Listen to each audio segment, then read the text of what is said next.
Please excuse if the animation in this video completely sucks shit, as 1, the bright colors on this thing have been screwing up my exposure settings, and 2, these hips are the pieces of...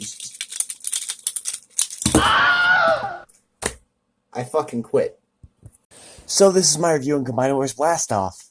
Normally I start my videos in stop motion, but this guy's hips suck complete shit, and life is pain. Blastoff came with a G2 Bruticus Combiner pack that came out in late 2016 in the Combiner Wars line. This soulless repaint of Quick Slinger or Skydive, or hell, I don't even know anymore, is yet another Combiner Wars jet. Gee whiz, what a shock. A flying thing that comes with a Combiner was made into a Combiner Wars jet again. Admittedly, his jet mode is pretty sleek and good looking from the top. If you look at it from the sides though, you can see the arms just kind of hanging out here, and it winds up looking like a folded up robot brick. At least you can do this stupid shit with it. Look everybody, it's his G1 robot mode. I like the white with the black camo highlights and everything else because it shows some semblance of subtlety, unlike Yellow Onslaught or Purple and Blue Vortex. What the hell were these people smoking in the 90s? But this comes with the problem that is yet another repaint of the Combiner Wars jet mold, which annoys me to no end. For all the shit that the breakdown mold gets for being the most overused thing in the universe, at least it's a good mold with good plastic most of the time. It seems like whenever Hasbro uses white plastic or brightly colored plastic, the figure's joints become a raging garbage fire, but in all honesty, the jet mode is a much better limb mode than Bruticus' arm. It's sleek and aerodynamic, and it's the one part of him that's supposed to be that way on this dumb-as-a-brick gestalt. Let's get on to transformation, which isn't necessary by any means because we've seen it about 200,000 times, but what the hell. Fold up the wings and tail fins, bring up the arms, and accordion down the legs. Fold up the cockpit, split the legs, rotate the head, and whoop-de-friggin-do, they didn't even get the head sculpt right. Are they really too lazy to even use the right head sculpt on this guy? The thing that really bothers my rabid G1er part of me is the fact that it doesn't feel like a Blastoff mold.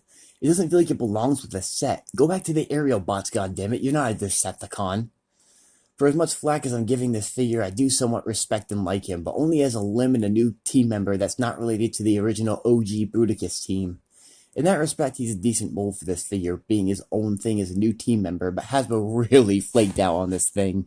The articulation's at least respectable, with a rotating head, shoulder rotation, and outwards movement, bicep bend and rotation, waist rotation, garbage fire ball jointed hips, and the ankle tilt is missing! It might just be me being used to budget masterpiece figures coming out, but for the love of God, why no ankle tilt?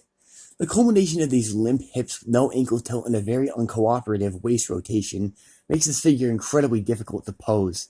I managed to pull off some poses, but it only took 27,147 tries to pull off the Iron Man shit. I personally think that if you manage to get the G1 colored Blastoff, a lot of the problems that I have with mine won't be there. But the inaccurate head sculpt doesn't remind me of Blastoff, and I can't help but feel like he's mismatched in a not-so-great way with this set. He's a good mold, but for something else with better plastic, and Jesus priming blasting Christ, these hips! Altogether, Blastoff is a great figure, which I only recommend at a heavy discount, or if you're really into Bruticus. This has been the Stop Motion Reviewer. I'm going to go question my life decisions by buying this set, and I'll see you in my next review on Combiner Wars Vortex.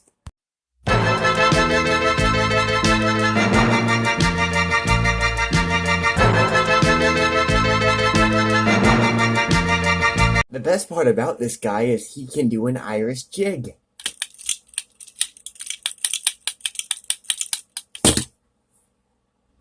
This channel brought to you by my existential crisis.